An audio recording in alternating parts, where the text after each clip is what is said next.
first church I served, I worked for a nonprofit in college, after college, and then I went on staff at a church a year or two later. And within 6 months, I was put on we didn't have a communications department. There was 12 or 1,500 on weekend attendance. I was put on I think we called it like a communications review team or something. Churches love committees and team titles. And so it was me and a handful of other staff members. And the church had built a new facility in like 2007. And then 2008 hit. So we were super in debt, right?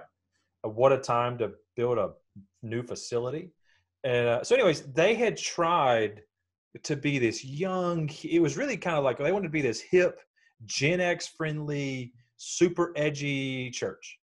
And, they played Crazy Train on Sunday morning. They played one of the funniest country songs ever called I'll Pray For You. If y'all haven't listened to it, it's hilarious. We'll YouTube it in the show notes. Yeah. I mean, it's like that. They did a series on Farmville because Farmville had been big at that point. And it was like, what are we doing? And so when they built the building, one of the things they did was they named the lobby the concourse. And I was like, all right. And then they named we're Baptist. We're Southern Baptist since 1882 or something. Or 1870 something. And they had named the fellowship hall the conference hall. So we're in this little communications meeting and I'm running it. And I said, hey, why do they call it the concourse? And somebody said, oh, well, we thought that was fresh and blah, blah, blah. I said, what was the last building you went in with a concourse? And they sat there and the facilities guy was in the room and he was like, the Atlanta airport. I was like, yeah, we're a church. We're not the airport. We have a lobby. We don't have a concourse. Right. So what happened was we were trying to be something we weren't at the end of the day. The other thing was I said, we're Baptist, we fellowship, we don't conference. Call it the fellowship hall. But what was happening is we were trying to live into this identity that was not us. Right. And that's the fundamental issue, I think, is churches will play the comparison game and ignore the context of the community around them. They want to see what other churches are doing and jump onto church trends when in reality, most of our staff doesn't even care about church trends, much less the people who are coming to the seats every week. And so we decided, you know what, we're a First Baptist church that's been around since the late 1800s. We have, in some cases, 2, 3, 4 generations of families who were there. I did a video interview for a guy one time. He was in his 80s. The only other church he'd ever been to was when they would have Sunday services on the beaches of France in World War II. I was like, he said that, and I looked at the staff like, I was like, what? Anyways, but that was who we were. And so when we decided to live more into who we were, and identify who we were, it helped us start to say no to more things. It's the same process I think a lot of us go through in our own lives, right? So I always tell people, whether it's in business or personally, if you want to figure out what you should be doing or what you're really good at, start by listing all the things you either hate doing or are not good at. All right? Like my first job out of college, worked for this nonprofit. We did leadership training and development for middle and high school students.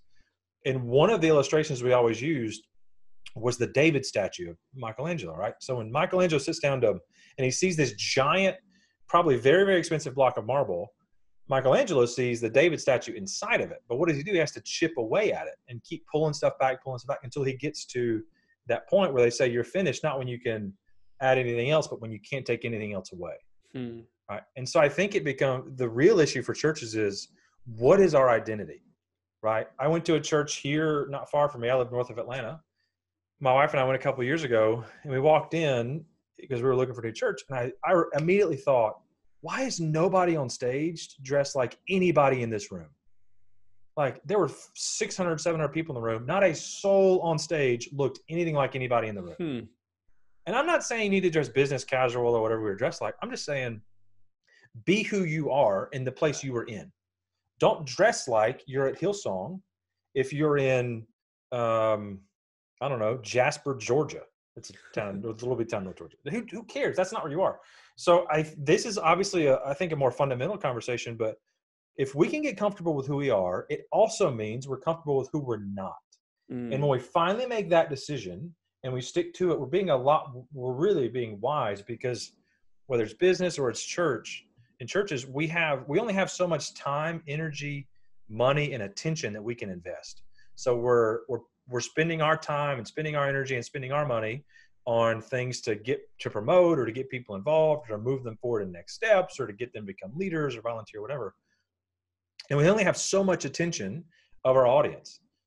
None of this is unlimited. So if we only have such a finite amount, If we spend it wrongly, we lose their trust, but we also lose out on opportunities to get them to really engage and connect with us.